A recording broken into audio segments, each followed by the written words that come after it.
Hola, buenas, mi nombre es Cristian y esta es la presentación que voy a analizar las obras de Gilberto Gato Sobral en Cuenca. El título es Lo moderno como problema y mi análisis se apoya en dos ejes, el contexto y la materialidad. La idea que quiero defender es que la arquitectura moderna que él construyó en el centro histórico, lejos de ser un error, tiene un valor que todavía nos cuesta reconocer. Primero ubiquémonos. Gato Sobral fue un arquitecto uruguayo que llegó en 1942 a Ecuador. Se volvió uno de los pioneros del movimiento moderno en el país. Empezó con el Plan Regulador de Quito y después hizo con el de Cuenca en 1947. Pero en los años 50 ya estaba diseñando edificios públicos, algo importante. Sus ideas venían directamente de Europa, no todo, pero fue de Le Corbusier. Es decir, no inventó un lenguaje desde cero, sino que trajo uno de afuera y lo aplicó acá. Para este análisis también me basé en una tesis de Paula Puya, de la Universidad de Azuay. Ella estudia justamente estas obras de Gato en Cuenca y propone que la ficha para poder valorarlas.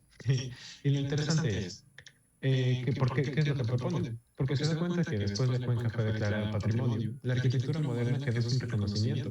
Como apoyo, usé también un artículo reciente de la revista Trama del 2025. Acá el concepto central. El movimiento moderno nació en Europa y se presentó como un lenguaje universal, o sea, la arquitectura, que supuestamente servía para, y al igual, al conectar cualquier parte del mundo, pero cuando ese lenguaje llega a Latinoamérica, no se queda igual, se tiene que adaptar al clima, a los materiales y sobre todo a la ciudad que ya existía. Entonces, lo que vemos en Cuenca no es modernidad pura traída de afuera, sino una adaptación. Y esa adaptación hay que leerlas desde lejos, desde dos ejes, el contexto y su materialidad. Las dos obras que analicé son el Palacio Municipal, que está en el frente al Parque Calderón, y se construyó en 1954, entre 1962, y la Casa de la Cultura, que Gato ganó un concurso en 1953, junto a César Arroyo Moral. Las dos están en pleno centro histórico y son edificios institucionales, lugares de poder público y de cultura. El primer eje es el contexto. Lo que parece clave es cómo insertan estos edificios. No ignoran que tienen un lado, respetan la altura, la escala, el tramo y se mantienen a la misma línea de la cornisa de los edificios vecinos, pero al mismo tiempo proponen una fachada distinta con otra modulación y liberan la planta baja con el vidrio. Por eso digo que no es una limitación colonial, pero tampoco una ruptura agresiva con un diálogo por contraste. El edificio conversa con el centro histórico sin disfrazarse. El segundo eje de la materialidad para mí es donde juega todo.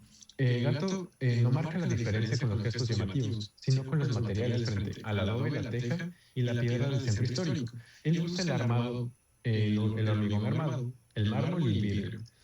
El hormigón le permite liberar la planta baja, el mármol le da una imagen sólida y moderna a la fachada. El vidrio abre el edificio hacia la calle. Entonces, la técnica no es un solo detalle.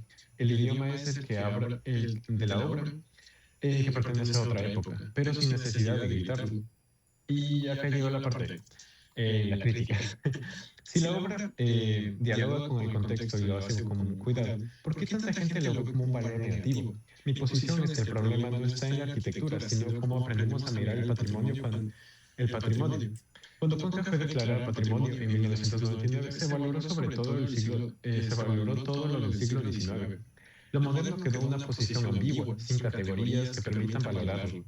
De hecho, esto es lo que estudia la tesis, para llenar este vacío. Así que ese rechazo no viene de tanto de la obra como podemos interpretar. Mi conclusión es que la pregunta correcta no sé si estos edificios encajan o no en el centro histórico, sino que estamos dispuestos a ampliar lo que entendemos por patrimonio. Una ciudad es muchas capas a la vez. Valorar lo moderno no significa ponerlo encima de lo colonial, sino que aceptar la forma, también forma parte de nuestra historia. Para mí, la etiqueta de valor negativo dice que nuestros prejuicios a la arquitectura nos dice mucho de eso.